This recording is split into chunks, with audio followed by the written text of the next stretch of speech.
Listo, todo ok.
Hola a todos, gracias por conectarse a este webinar de lubricantes que lleva por encargo Isopetrol, especialistas en lubricación.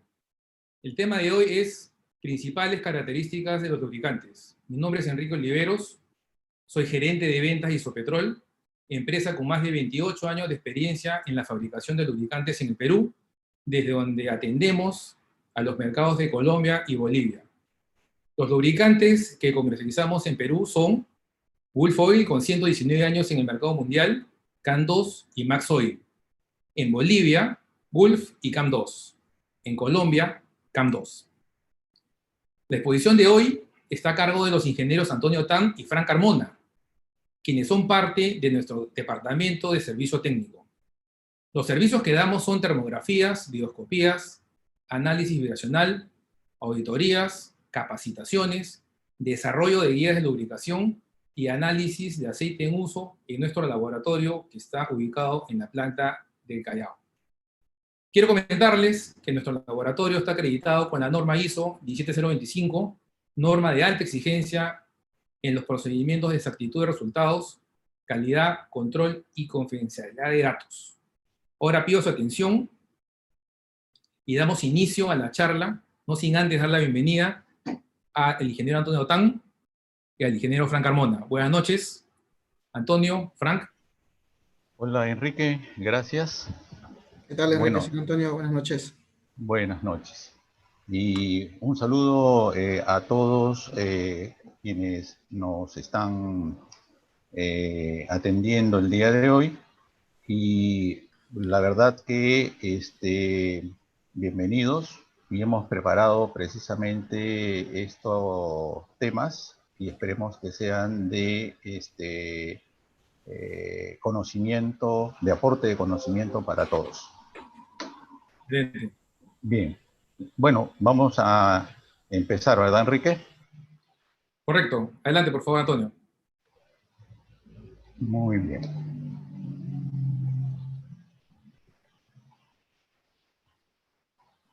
¿Me comentan? ¿Se puede ver bien la pantalla? Sí, está perfecto, no hay ningún obstáculo. Empecemos entonces, ¿ok? Bien, el día de hoy, estimados amigos, vamos a conversar un poco acerca de las principales características de los aceites lubricantes, ¿ok?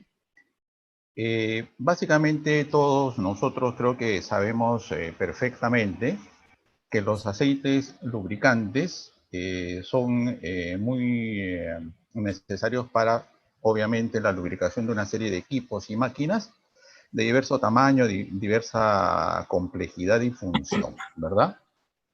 Lo cierto es de que los lubricantes tienen ciertas funciones básicas que la mayoría de nosotros conocemos, como pues esta de reducir la fricción, disminuir el desgaste, contribuir, ¿no?, a la eficiencia energética de los equipos.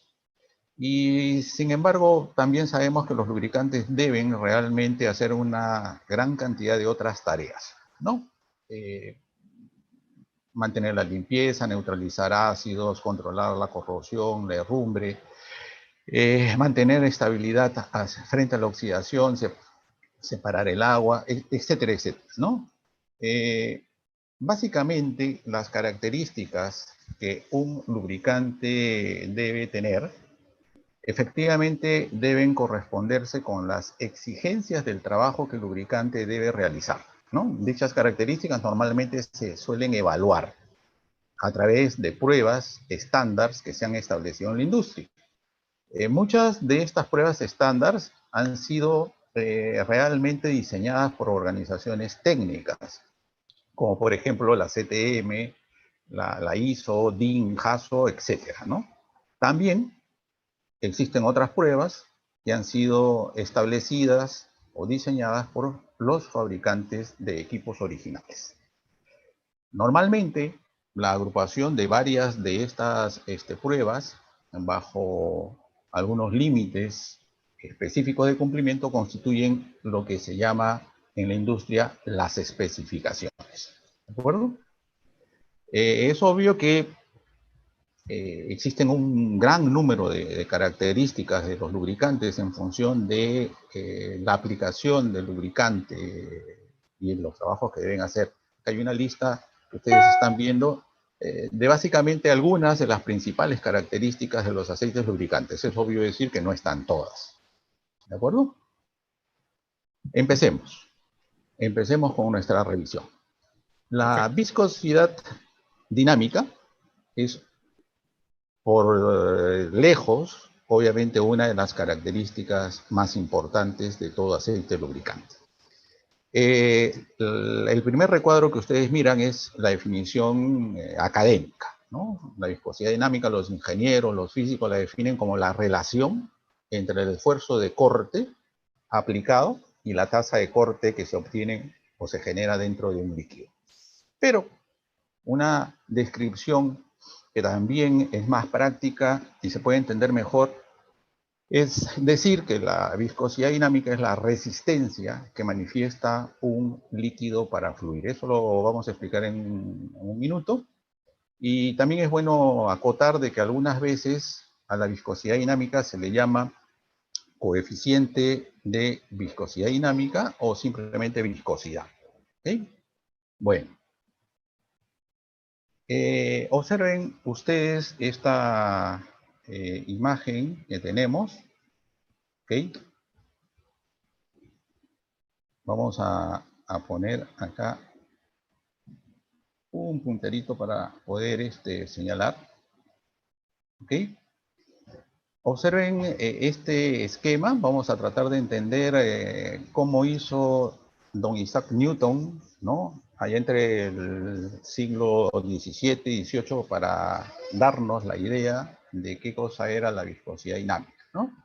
Imaginemos entonces que tenemos una lámina, ¿ya?, de área A, otra lámina separada de la primera una distancia h y entre ambas existe un líquido. Ahora imaginemos que la primera lámina, por acción de una fuerza denominada F, comienza a moverse. ¿De acuerdo? Entonces, es obvio que el líquido que está adherido a la lámina en movimiento va a comenzar también a desplazarse. ¿De acuerdo? Y también resulta lógico pensar de que la película de líquido que está adherida a la capa o lámina estática va a permanecer en movimiento. Entonces, lo que dijo el señor Newton fue de que dentro del líquido se va a establecer un gradiente de velocidad. Así hablan los ingenieros y los físicos, ¿no? Va a haber un gradiente de velocidad. Es decir, el líquido no se va a mover todo en bloques, sino por capas, digamos, a velocidades diferentes. Entonces, lo que postuló el señor Newton en ese tiempo fue de que se iba a cumplir en muchos líquidos esta relación que ustedes están viendo aquí, ¿no? Que el cociente entre la fuerza y el área iba a ser proporcional al cociente entre la velocidad dividido por la distancia o altura de separación entre las dos láminas. Y esta n, ¿no?, que ustedes ven aquí, que realmente es una letra griega, es la constante de proporcionalidad. Ya en términos más complicados, este cociente de fuerza entre áreas se llama esfuerzo cortante. Esta n, que repito es una letra griega, se denominó coeficiente de viscosidad dinámica, y a este cociente entre la velocidad y la distancia se llama tasa de corte o gradiente de velocidad, ¿no? Y Newton dijo, esto lo cumplen muchos líquidos. Entonces, actualmente, para simplificar, les digo que aquellos fluidos que obedecen esta ecuación postulada por Newton se llaman fluidos newtonianos, porque obedecen esta ecuación. ¿Okay? Y como ya dije, esta constante de proporcionalidad se denomina coeficiente de viscosidad dinámica o simplemente viscosidad. ¿Okay? Si lo pensamos un poquito, efectivamente, y trabajamos un poco esta ecuación, nos vamos a dar cuenta que efectivamente, pues, la viscosidad dinámica es un número que nos va a indicar, nos va a dar una idea de la resistencia del líquido a fluir, ¿no? En la medida que se aplique un esfuerzo cortante de algún valor, esto va a producir un gradiente de velocidad o una deformación dentro del líquido. Este es un tema un poco duro, entiendo, es la teoría de la física, y es bueno entender exactamente qué es la viscosidad dinámica, porque en lubricación generalmente en la vida ordinaria se utiliza más el siguiente concepto, ¿no? Vamos a ver si podemos pasar la siguiente vista.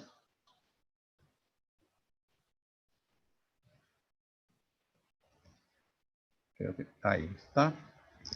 El siguiente concepto se llama viscosidad cinemática.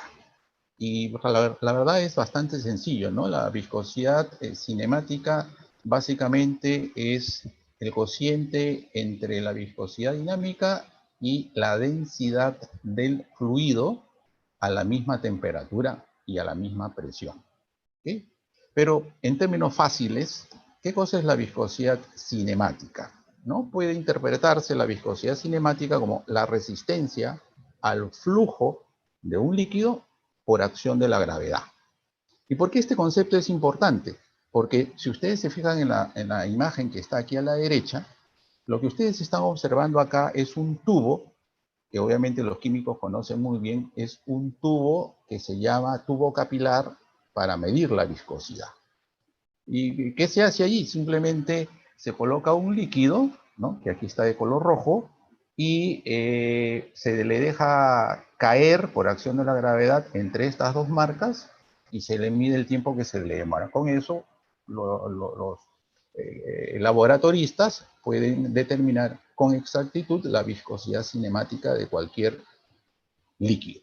¿Sí? Entonces, obviamente la viscosidad cinemática es muy importante, pues es muy fácil de medir y nos permite caracterizar con facilidad a los aceites lubricantes. Pero vamos a algo que puede ser de mayor interés. ¿Por qué es importante la viscosidad? La viscosidad es importante porque realmente es una característica que es un factor determinante en la formación de la película de lubricación. Ya ustedes seguramente lo saben, ¿no? Aceites más viscosos, menos viscosos pueden formar películas más gruesas o películas más delgadas. Posiblemente lo que sí poca gente se imagina es que el valor de la viscosidad también afecta en la generación de calor en cojinetes, engranajes y cilindros. ¿Ok? Si esto es así, entonces también lo contrario puede ser cierto, es decir, que el valor de la viscosidad puede o no contribuir en el enfriamiento más o menos efectivo de estos componentes. Lo que sí seguramente les va a resultar más claro es de que el valor o la magnitud de la viscosidad tiene contribución importante en el sellado del aceite. Por ejemplo, en una cámara de combustión, ¿no? De un motor. ¿Okay? Y también tiene un impacto en la tasa de consumo del aceite. Aceites muy delgados para una aplicación, por ejemplo, en un motor, pueden aumentar el consumo de aceite del motor, ¿no? Y en un sistema hidráulico, una viscosidad muy delgada puede originar, por ejemplo, pérdida de aceite por los sellos, ¿no? Por eso se dice que contribuye en el sellado del aceite y la tasa de consumo o pérdida. Finalmente, ¿no? La viscosidad también va a determinar la facilidad con la que arrancan las máquinas, especialmente a baja temperatura. ¿Okay?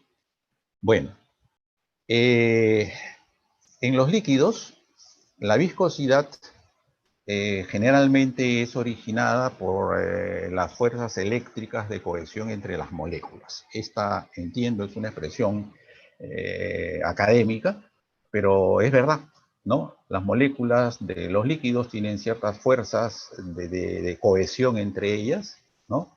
Y la intensidad de esas fuerzas tiene relación con la viscosidad final del fluido, ¿no? También se sabe que en la medida que la temperatura cambia, la viscosidad lo hace.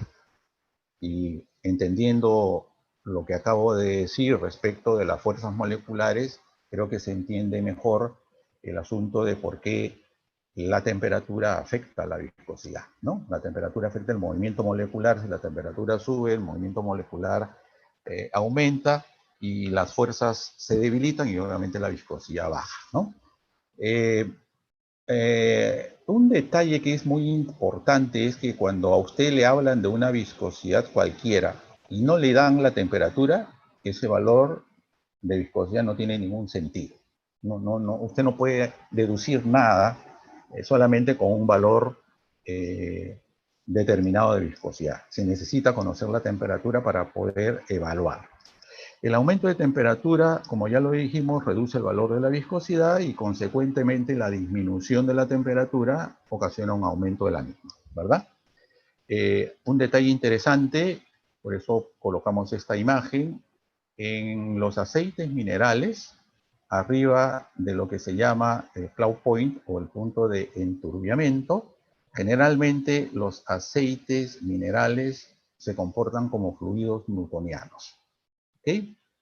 Sin embargo, hay que mencionar también que los aceites minerales multigrados son realmente o tienen un comportamiento no newtoniano, ¿no? Y esto se da porque los aceites minerales multigrados incluyen en su fórmula, algunos aditivos que son unos polímeros. ¿Sí? En lubricación, el valor de la viscosidad del aceite tiene relación con el espesor de la película que se forma, como ya lo indicamos. Ojo, sin embargo, los aceites, el uso de un aceite más grueso no asegura una mejor lubricación. Es un error que normalmente se comete, ¿no? Se piensa que el aceite más grueso lubrica mejor y eso no es cierto. Por tanto, la selección de la viscosidad correcta para la lubricación de un equipo determinado es una actividad crítica que debería realizarse con mucho cuidado. ¿Ok? ¿Por qué? Porque es verdad que la viscosidad del aceite tiene que ser lo suficientemente alta para asegurarnos una buena película, ¿no?, de separación entre las partes móviles, pero la viscosidad no debería ser tan alta como para producir pérdidas excesivas por fricción interna en el mismo aceite. Esto es un asunto muy delicado, pero no se preocupen. Los fabricantes de la maquinaria normalmente ya hicieron la tarea, ya hicieron todos los cálculos y es cuestión, obviamente, de revisar los manuales para seguir las instrucciones que ahí están respecto de la selección de la viscosidad. En términos generales, yo les puedo decir que los componentes que trabajan a alta velocidad normalmente requieren aceites de viscosidad ligera, y aquellos que trabajan más lento generalmente se lubrican con aceites más gruesos. ¿Sí? Sistemas de clasificación de la viscosidad, ¿no? Fíjese, esta es una propiedad tan importante que existen muchas maneras de medir la viscosidad, ¿no? En la primer rectángulo que usted puede observar allí, ¿no?, primer cuadro de texto, se menciona el sistema ISO 3448, que es una norma realmente de esta entidad que habla de la clasificación de la viscosidad para los aceites industriales, ¿no? Básicamente la escala ISO, ¿no?, declarada en esta norma, se basa o se construye sobre la viscosidad de los aceites a 40 grados centígrados. La escala tiene 20 grados que van desde ISO VG2 hasta ISO VG 3200. Otra norma interesante es la SAE J300. Esta norma habla de la clasificación de viscosidad para los aceites de motor, ¿no?, aceites automotrices. Y la diferencia del anterior, este sistema clasifica los aceites, clasifica la viscosidad de los aceites basada en 4 métodos de evaluación de viscosidad, ¿no? En la J300, en la SAE J300, se establecen 15 grados de viscosidad SAE según la última actualización que la SAE ha hecho, que si no me equivoco viene del año 2015. ¿Okay? La SAE J306, ¿no?, que parece hermana de la anterior, es un sistema establecido por SAE también que clasifica a los aceites para engranajes automotrices. ¿Okay? Este sistema utiliza básicamente 2 métodos para la evaluación de la viscosidad, establece 14 grados de viscosidad SAE, 14, según su última revisión, que es del año 2019. ¿Okay? Muy bien.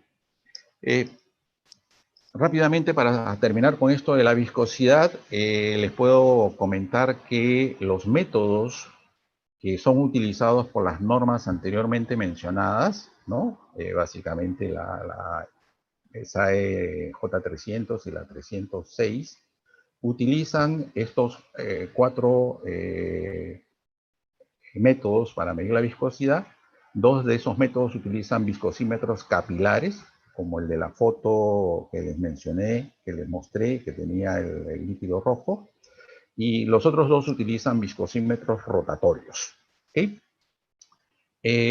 Bueno, no quiero entrar en mucho detalle para no aburrirlos, pero el método ACTM 445, ¿no?, que se puede describir como que determina viscosidad cinemática a baja tasa de corte, es el método que utiliza los viscosímetros capilares como los mostrados. La viscosidad se mide, ¿no?, dejando caer el líquido por gravedad, por lo tanto la tasa de corte es bastante pequeña. Y este método es el que se usa básicamente para caracterizar a los aceites lubricantes, ¿no? El otro método, el 5481, que se llama viscosidad de alta temperatura y viscosidad de alta tasa de corte, ¿no? Viscosidad de alta temperatura y alta tasa de corte, es un método que utiliza un viscosímetro capilar también, pero aquí ya no actúa la gravedad, sino se utiliza un gas a presión, ¿no? Y esto se hace para producir tasas de corte en el líquido muy altas, ¿no? Cerca de 10 a la menos 6 segundos a la menos 1, ¿no? Y la temperatura de medición es 150 grados centígrados. Se dice que este método permite determinar la viscosidad del aceite con un comportamiento o una correlación de comportamiento muy cercana a la que existe en los cilindros de los motores de combustión interna. O sea, correlaciona muy bien con los datos prácticos en ese punto. Dentro de los viscosímetros rotatorios, el AZM 5293, ¿ya? Viscosidad a baja temperatura utilizando un equipo que se llama Cold Cracking Simulator. Esto básicamente, para abreviar, es un simulador de cigüeñal en frío. Por lo tanto, esta medición de viscosidad lo que hace es emular el comportamiento de un aceite a muy baja temperatura trabajando en un cigüeñal de motor. ¿Ok? Y el otro, el AZM 4684, que generalmente se puede traducir como determinación de esfuerzo cortante límite y viscosidad aparente a baja temperatura. Básicamente es un método que se utiliza para determinar la viscosidad del aceite a baja temperatura también, pero con tasas de corte pequeñas. Dicen los expertos que esta prueba correlaciona muy bien con el comportamiento del aceite en la bomba de aceite a baja temperatura. Por lo tanto, la idea de esta técnica es determinar si es que el aceite es capaz de tener la viscosidad apropiada para fluir, ¿no?, a baja temperatura. ¿De acuerdo? Muy bien. A ver, un minuto, por favor, voy a conectar.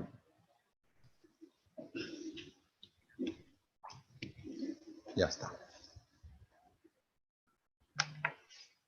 Un pequeño problema técnico. Bueno, aquí hay dos imágenes. Básicamente son los equipos que se utilizan para medir la viscosidad. No voy a entrar en detalle de esto, simplemente quería mostrarles lo que nosotros tenemos en nuestro laboratorio, ¿no? Nada más. Pasemos a hablar del índice de viscosidad. El índice de viscosidad es un número adimensional que básicamente describe el efecto del cambio de la temperatura sobre el valor de la viscosidad, ¿no? Todos sabemos que los aceites, como ya hemos dicho, modifican el valor de su viscosidad con la temperatura. Para poder reflejar la intensidad del cambio, allá por 1929, dos caballeros, ¿no?, de apellidos Dean y Davis, que trabajaban en la Standard Oil, idearon este concepto del índice de viscosidad, ¿ya? No voy a entrar en detalles de cómo se determina, porque ya en estos tiempos, incluso muchos académicos están cuestionando la validez del índice de viscosidad, pero realmente es un parámetro que viene usándose por mucho tiempo y que creo que la industria maneja bastante bien. ¿Qué ocurre? El índice de viscosidad es un número, como dije, adimensional que se calcula con base en la viscosidad de un aceite a 40 y a 100 grados, ¿no? Eso se mete en una especie de fórmula matemática y me da un número que se llama el índice de viscosidad.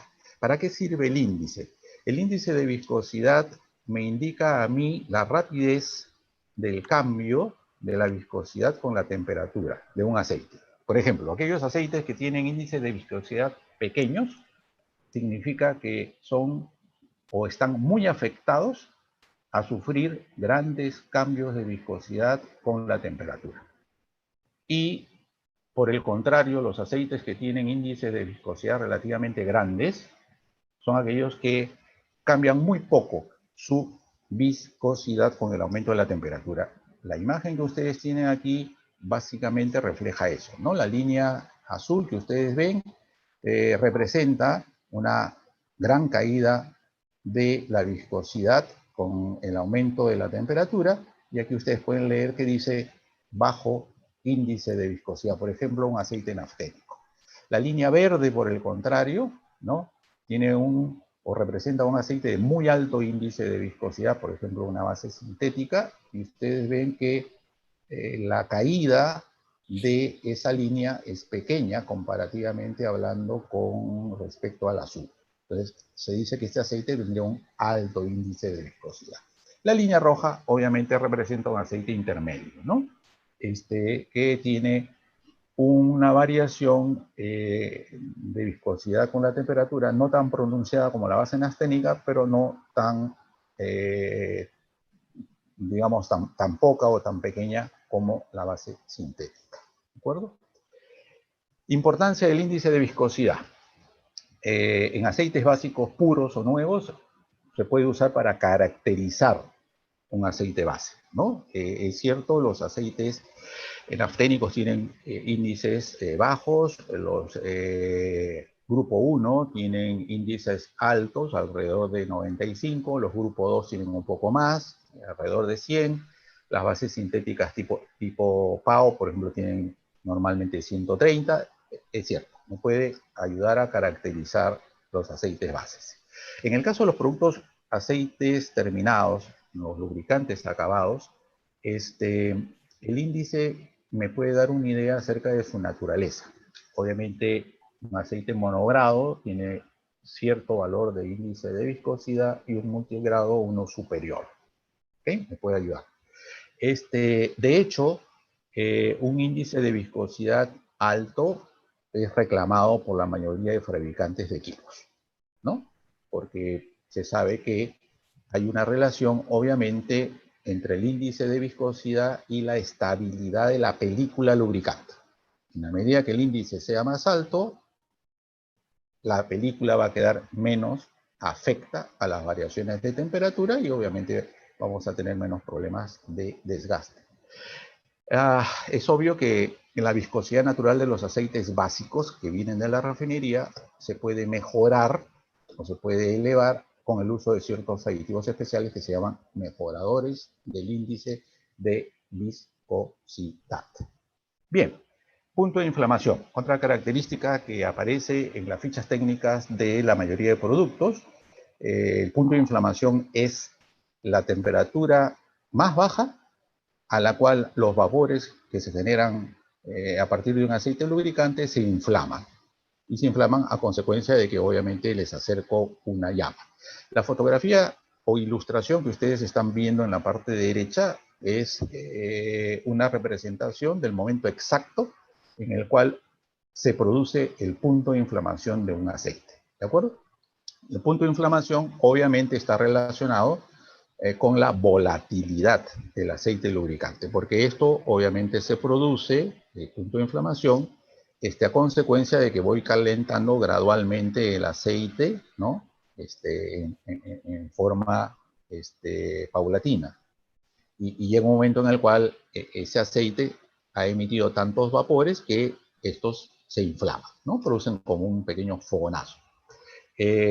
Puntos de inflamación menores en un aceite se asocian con moléculas pequeñas y de mayor volatilidad. De hecho, las bases parafínicas son las que presentan puntos de inflamación más altos que las bases nafténicas similares, ¿verdad? ¿Por qué es importante el punto de inflamación? Normalmente el punto de inflamación está asociado a ciertas consideraciones de seguridad, ¿no? Es muy importante en operaciones que se realizan a alta temperatura por potencial, obviamente, de incendios, ¿no?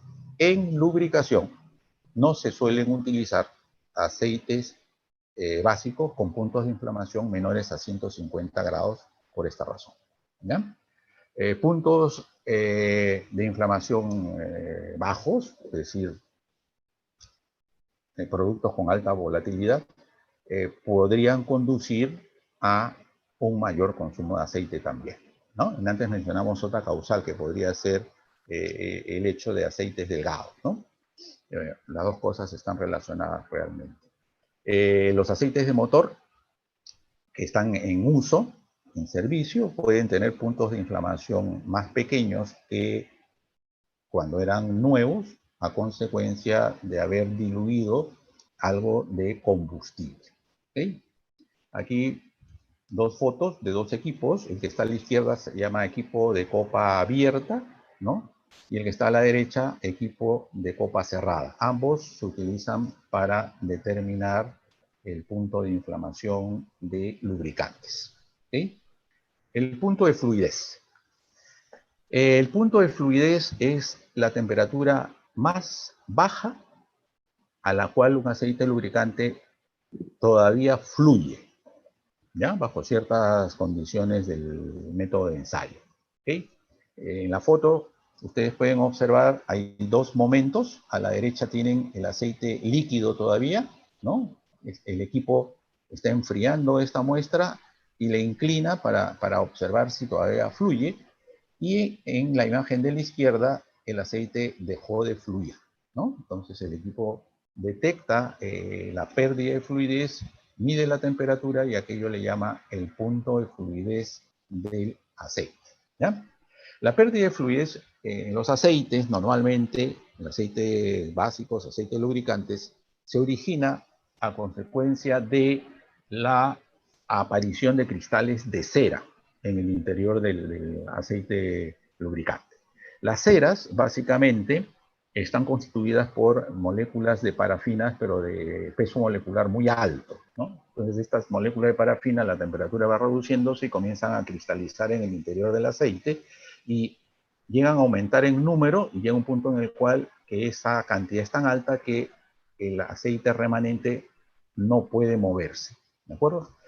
Las bases nafténicas presentan puntos de fluidez más bajos que las bases parafínicas y en las bases parafínicas de distintos tipos, grupo 1, grupo 2, grupo 3, a mayor es la refinación de la base, menor es el contenido de las ceras.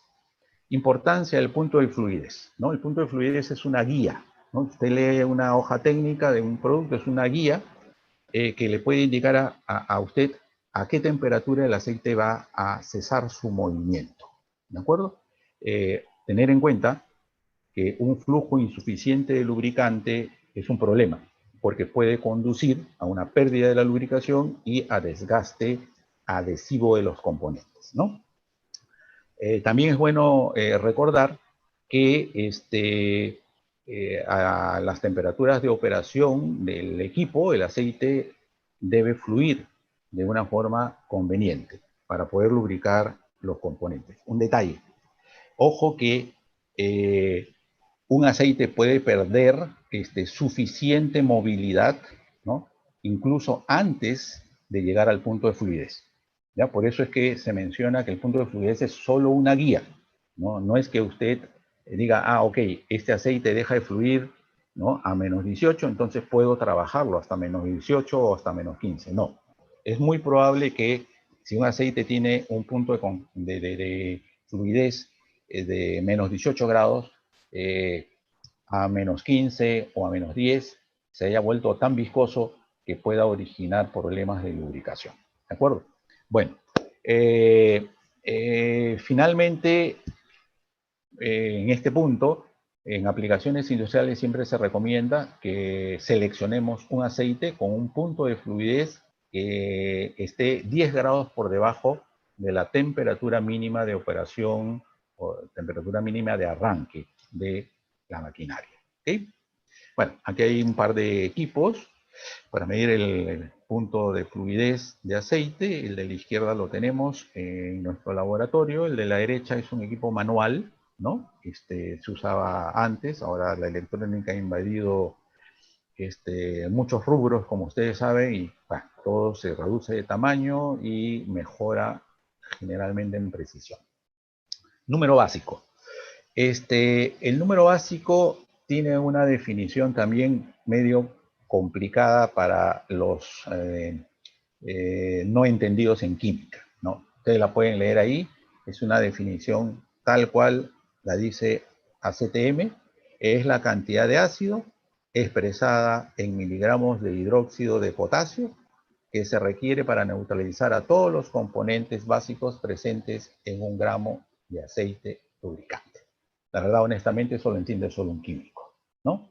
Entonces, existe una forma más sencilla de referirse al número básico. Podríamos decir que el número básico es un número que representa, ¿no?, la capacidad alcalina, ¿no?, o representa la reserva alcalina de un aceite lubricante para neutralizar ácidos. Ese número se suele expresar en miligramos de hidróxido de potasio por gramo de muestra. Pero bueno, ya repito, tema para químicos. ¿Okay? Lo que nos interesa del número básico, antiguamente llamado TBN, ¿no?, es que es un número que representa la capacidad alcalina del aceite, ¿no?, la capacidad que tiene el aceite para neutralizar ácidos. De hecho, mientras más alto el número básico, eso significa que el aceite tiene una mayor capacidad para neutralizar ácidos. ¿Okay? ¿De dónde proviene, ¿no?, el número básico? Realmente el número básico es generado por los detergentes y los dispersantes que están contenidos en la fórmula del aceite lubricante. ¿De acuerdo? La gráfica lo que quiere representar simplemente es que el número básico generalmente va a disminuir en su magnitud en la medida que el lubricante trabaja en la maquinaria, ¿no?, en el motor. ¿Okay? ¿Por qué es importante? Porque los motores de combustión interna generan ácidos a consecuencia de su propio funcionamiento. ¿Okay?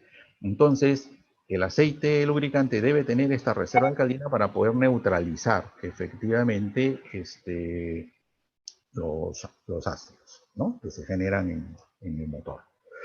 El TBN, el valor del TBN está relacionado normalmente con el tipo de combustible que el motor utiliza. Y aquí nos va a servir el cuadrito que hemos colocado acá a la derecha. Entonces, son valores típicos, obviamente. Los lubricantes para motores a gasolina normalmente tienen un número básico alrededor de 8.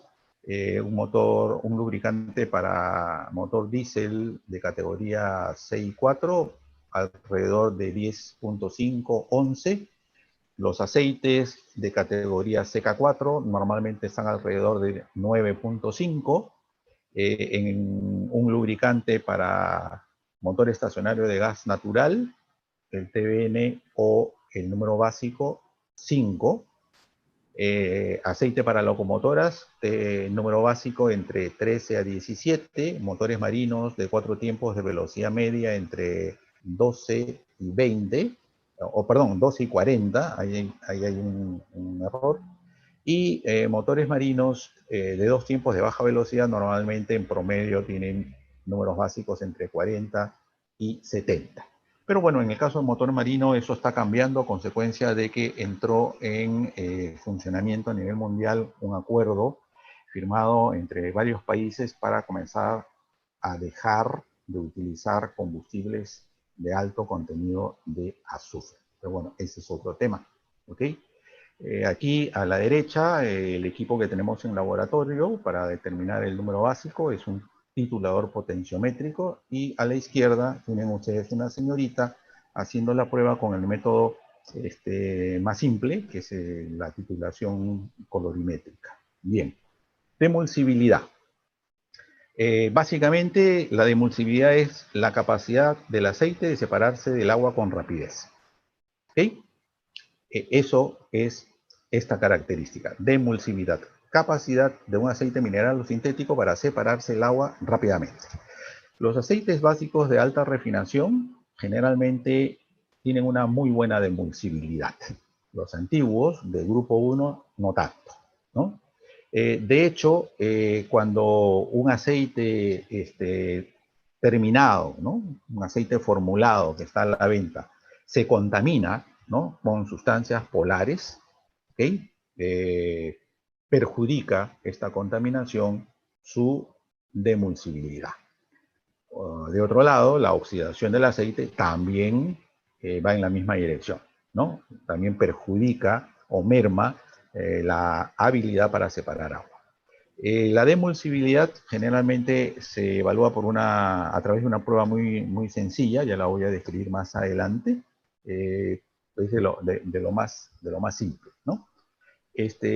Pero veamos, la demulsibilidad, ¿por qué es importante? Porque la presencia del agua en cualquier sistema, ¿no?, de lubricación es indeseable, ¿no? Sin embargo, se sabe pues que en algunos equipos la contaminación con agua es posible. No la quieres, pero puede suceder, ¿no? El agua es un problema porque promueve la corrosión y la herrumbre. Además, el agua potencia el accionar de sustancias ácidas, ¿no? Y en algunos casos, el agua también cataliza la oxidación del aceite, ¿okay? Muchos lubricantes exigen, ¿no?, muchos tipos de lubricantes exigen tener una buena demulsibilidad, ¿no? Básicamente esto es muy importante en aceites hidráulicos, aceites de turbina, aceites para engranajes y varios aceites de circulación, ¿okay? Aquí es donde quería llegar. A la izquierda tienen un equipo, ¿no?, para hacer la prueba de demulsibilidad. Este equipo lo tenemos en nuestro laboratorio también.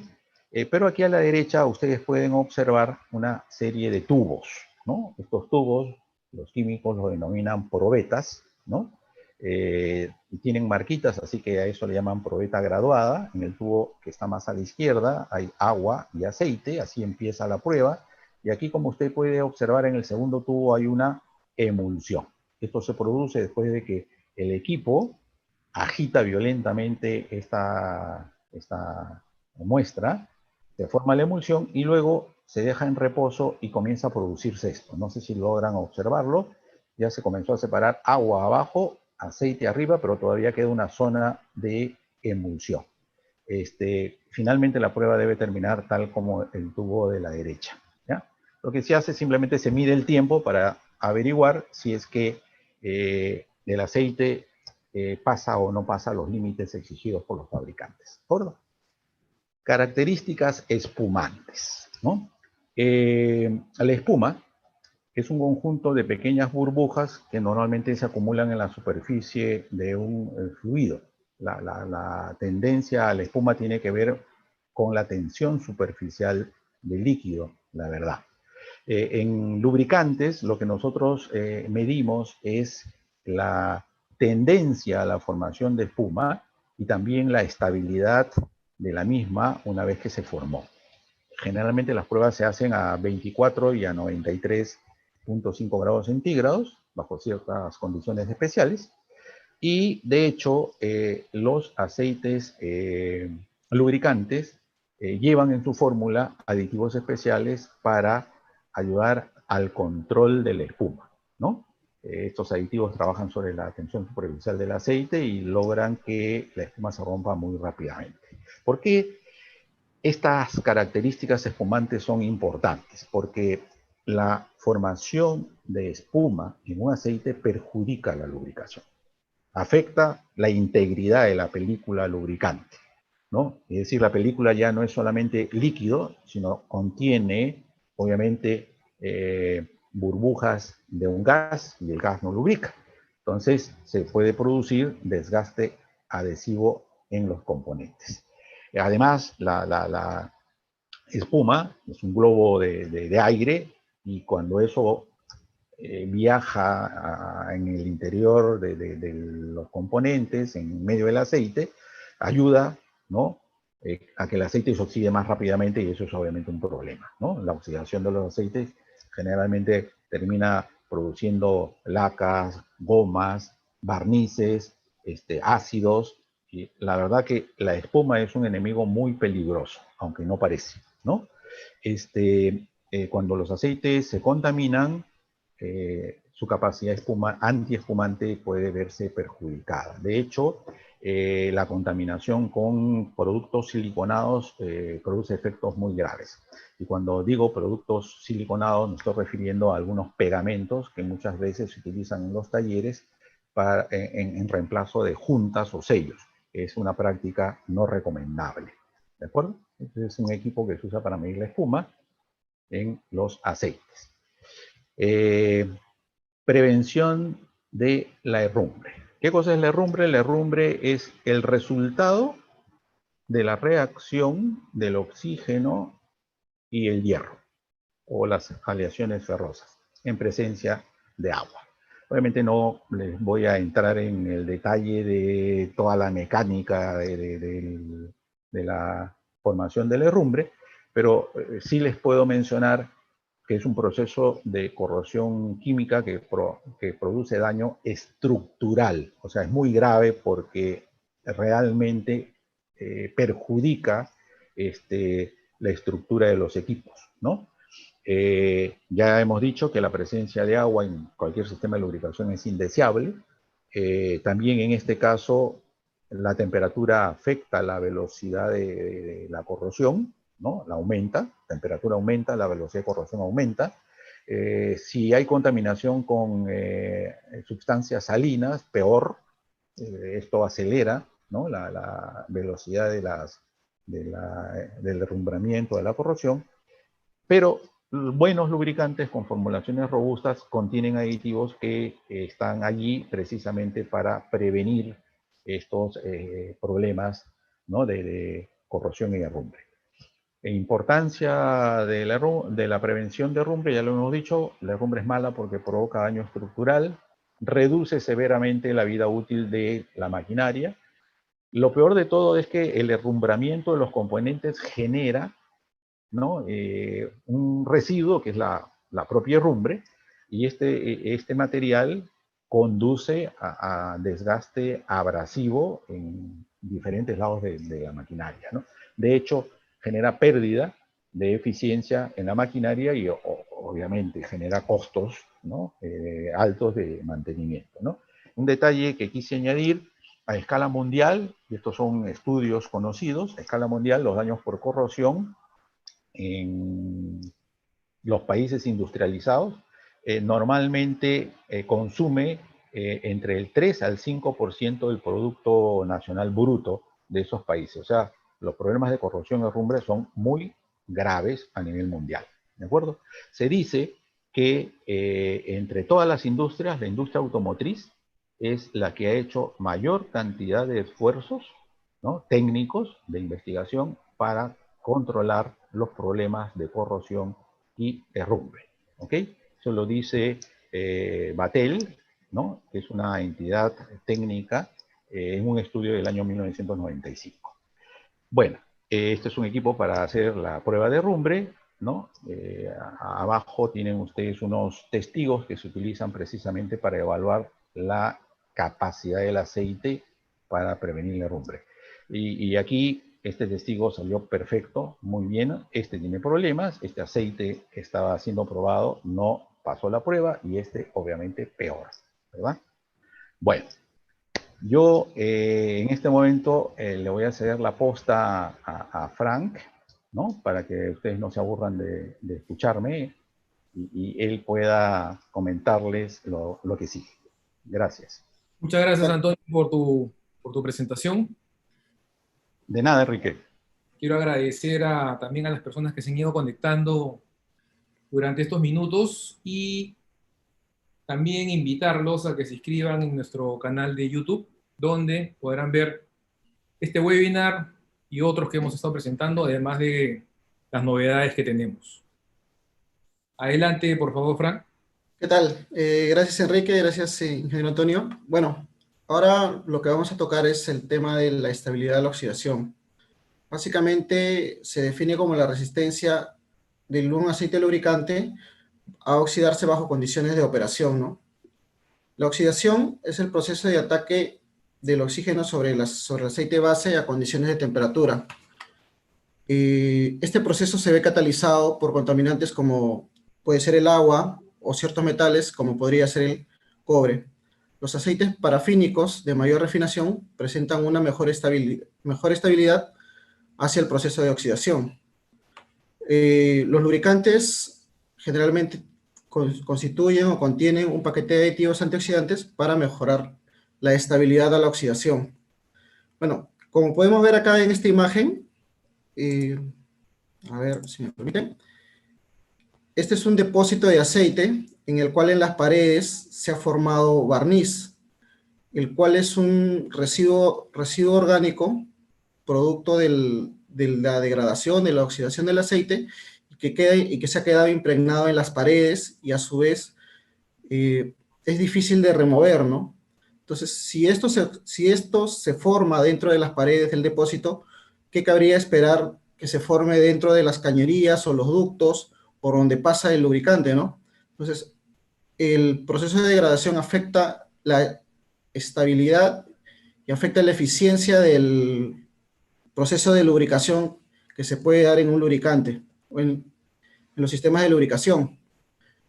La importancia, bueno, como les había mencionado, una suficiente estabilidad de la oxidación es requerida para una lubricación eficiente.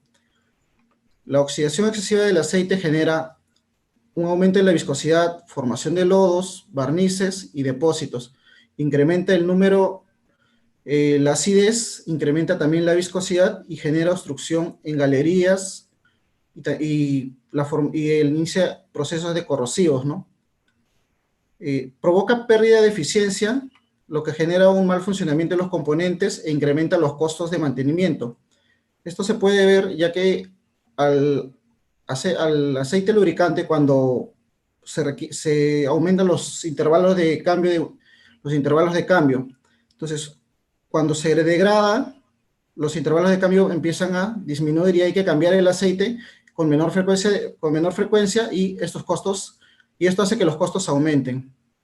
También los fabricantes de turbinas y sistemas hidráulicos tienen límites específicos para esta propiedad o mejor dicho, para la estabilidad a la oxidación de aceites lubricantes, ¿no? Bueno, en la gráfica podemos observar una molécula de aceite, es atacada por el oxígeno en condiciones de temperatura y se presentan contaminantes como el agua y metales como el cobre que pueden catalizar o mejor dicho, aceleran el proceso de oxidación, ¿no? Generando lacas, depósitos y a su vez también lodos y barnices, ¿no? Incrementando el número ácido. Bueno, acá tenemos dos imágenes en las cuales de equipos que se utilizan para determinar o para medir el ensayo de estabilidad de la oxidación, ¿no? Básicamente este es para aceites minerales inhibidos, este se conoce como la prueba TOST, y el de la derecha representa el equipo que se utiliza para la prueba de estabilidad de aceites de turbina de vapor en recipientes rotativos, ¿no? Otra propiedad característica de los lubricantes viene a ser la densidad, que se define como la masa por unidad de volumen. La densidad es una propiedad característica. La densidad, a su vez, es función de la temperatura. En aceites lubricantes se suele medir la densidad a 15.6 grados Celsius y 60 grados Fahrenheit. La densidad de un aceite lubricante puede ser indicador de su composición. Como vemos en esta tabla, para el agua, al aumentar la temperatura, la densidad del agua empieza a disminuir. A su vez también vemos que en este caso, a la misma temperatura, la densidad de una base nafténica es mayor que una base parafínica. Y si vemos también, mientras mayor es el grado de refinación para una base parafínica, la densidad va disminuyendo, siempre midiendo a las mismas condiciones de temperatura y para viscosidades similares a 40 grados. Estos son dos equipos o dos métodos ACTM que se utilizan para determinar la densidad de los aceites lubricantes y derivados del petróleo, ¿no? Este es el método del pignómetro, el que está a su lado izquierdo, y a su lado derecho un equipo que mide la densidad a través del densímetro digital, ¿no? Este es más automatizado. Bueno, ahora vamos a hablar sobre lo que viene a ser el color, que se determina por comparación visual contra una escala preestablecida. Generalmente los fabricantes de lubricantes tienen parámetros de control para para el color de los aceites lubricantes. Los aceites básicos de mayor refinación presentan una menor intensidad de color. Generalmente la adición o la mezcla con los aditivos modifican el color de los aceites bases.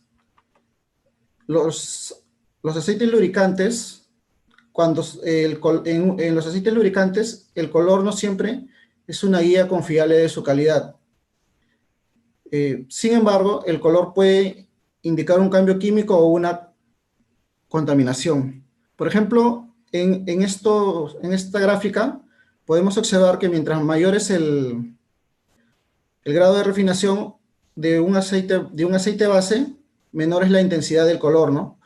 Los aceites básicos grupo 1 generalmente tienen una tonalidad amarilla y del grupo 2 hacia adelante la tonalidad va siendo incolora o transparente, ¿no? Bueno, tenemos dos equipos o dos normas ACTM para medir o para determinar el color de muestras de aceites lubricantes. Esta es la ACTM de 15000, que se utiliza en este equipo, y también tenemos la ACTM de 156, que es una escala de color de Sable. Generalmente, en la ACTM de 1500, te da una escala de 0 a 8, en donde el color o el lubricante que es transparente, o el aceite base que es transparente o incoloro, tiene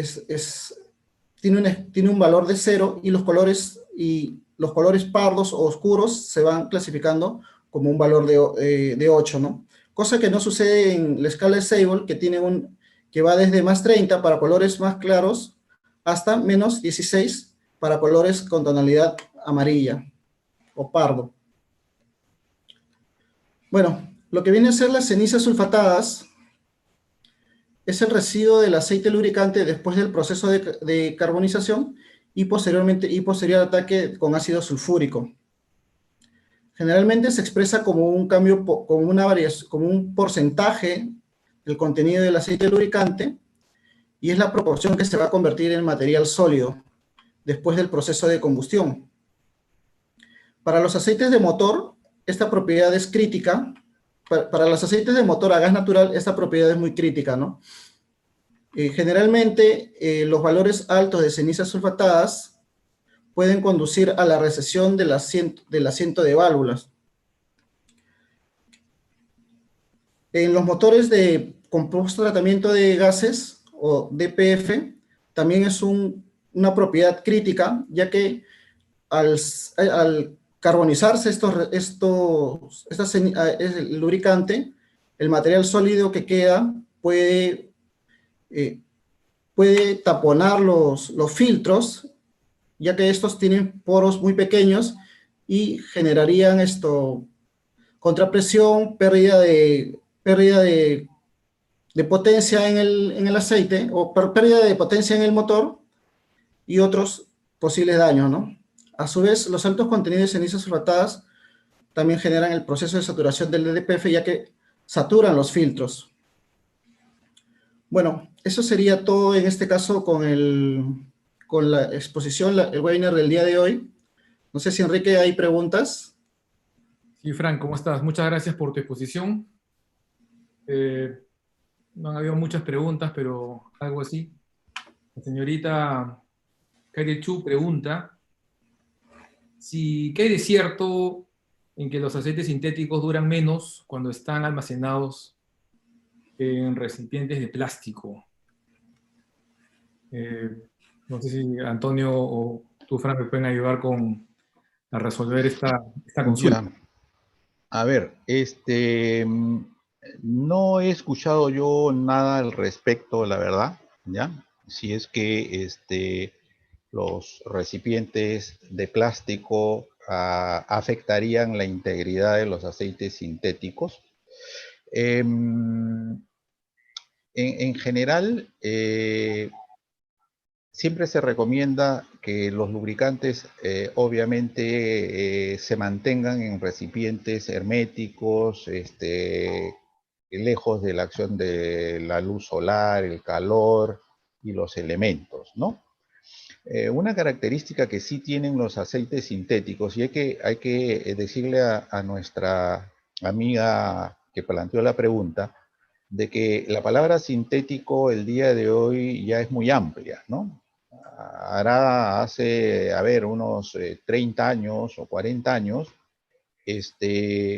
hablar de aceite sintético básicamente se refería a aceites de polialfa-olefina, ¿no? En la actualidad,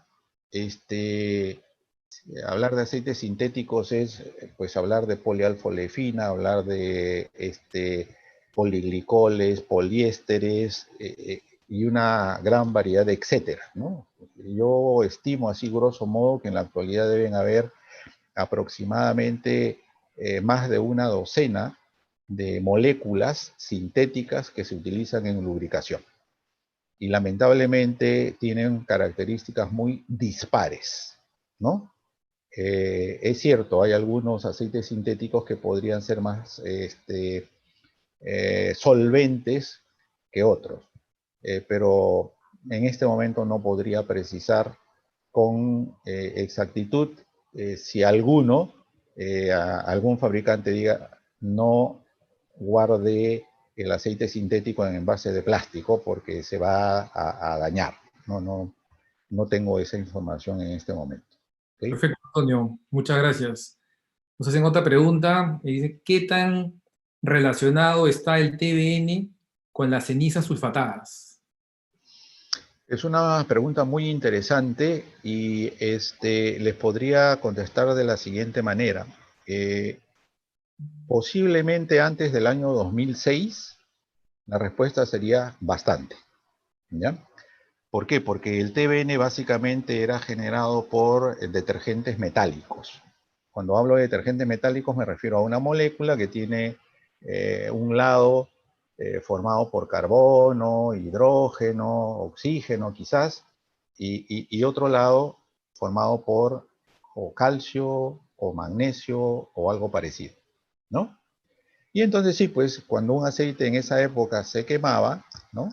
O se le hacía la prueba de cenizas sulfatadas, básicamente las cenizas sulfatadas eran originadas por el detergente y por el aditivo antidesgaste, ¿no? Que es el que lleva zinc.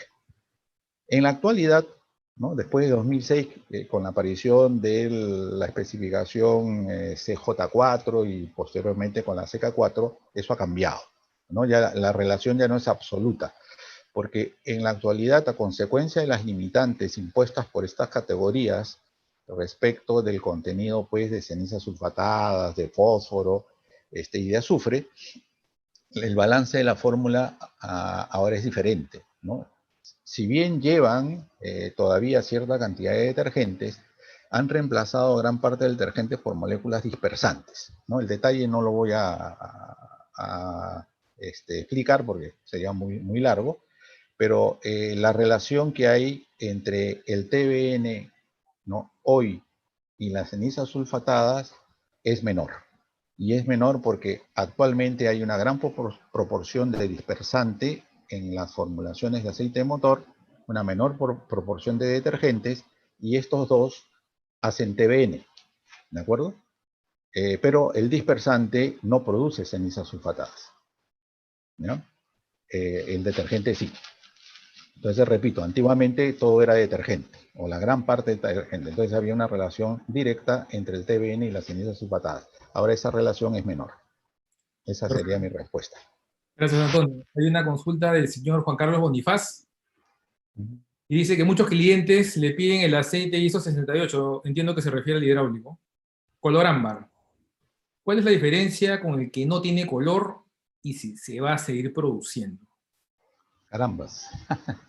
A ver, buena pregunta. Sí, es cierto, antiguamente la mayoría de los aceites hidráulicos, bueno, ISO 68 u otros grados, tenían cierta tonalidad amarillenta, ¿no? Como lo ha mencionado Frank precisamente en el tópico de color ACTM, el color del aceite básico, ¿no? No del lubricante. El color del aceite básico generalmente está relacionado con la refinación del aceite, ¿no? Los aceites grupo 1 normalmente tenían una tonalidad ámbar, ¿no? O amarillenta. Los grupos 2 básicamente son incoloros, y los grupos 3 también, ¿no? Entonces, efectivamente, los usuarios, como el señor Bonifaz, deben haber notado que en el tiempo, como que los hidráulicos han comenzado a migrar de color, ¿no? Han comenzado a cambiar, se han hecho un poquito más claros. Y eso es el resultado de que están siendo formulados con bases de grupo 2 o de grupo 3. Eso es el know-how de cada fabricante, ¿no? Pero yo le diría al señor Bonifaz que efectivamente las bases de grupo 2 le van a dar una mejor performance que las bases de grupo 1. Así que no tenga temor, no pida que regrese el hidráulico de color ámbar, porque los hidráulicos no ámbar de buena marca, ¿no? Estamos hablando de marcas de reconocido prestigio, le van a dar un mejor desempeño. ¿Okay? Perfecto, Antonio. A ver, la señorita Carla Chávez hace otra consulta. ¿Después de cuánto tiempo es recomendable efectuar el cambio de aceite si está usando uno que está almacenado 10 años y en su análisis aún se mantiene? O sea, entiendo que después de haber hecho análisis está con todas sus características. Ella quería saber si el periodo de mantenimiento sería el normal o habría que acortarlo. Bueno, una pregunta, yo diría complicada, ¿eh? Normalmente la mayoría de fabricantes de aceites lubricantes, ¿no? Generalmente no recomiendan utilizar aceites que tengan más de 5 años en almacén, ¿ya? Claro, hay la opción de que si uno tiene de repente por allí algún cilindrito, digamos, ¿no? Y aún no lo usó y claro, no quiere perder dinero, la opción es mandar el aceite a analizar y obviamente en base a los resultados decidir el uso, ¿no? Pero obviamente tendría que ser un buen análisis, ¿ya? Porque no basta con medirle la viscosidad, ¿no? Habría que hacerlo en un laboratorio apropiado. Generalmente yo recomiendo que lo haga el propio fabricante del aceite, ¿no? Si el aceite es marca X, envíelo con el fabricante de la marca X, porque él es el que conoce todas las características de formulación de su producto y puede determinar, oiga, esto todavía se puede usar o esto yo ya no lo recomiendo. ¿Okay?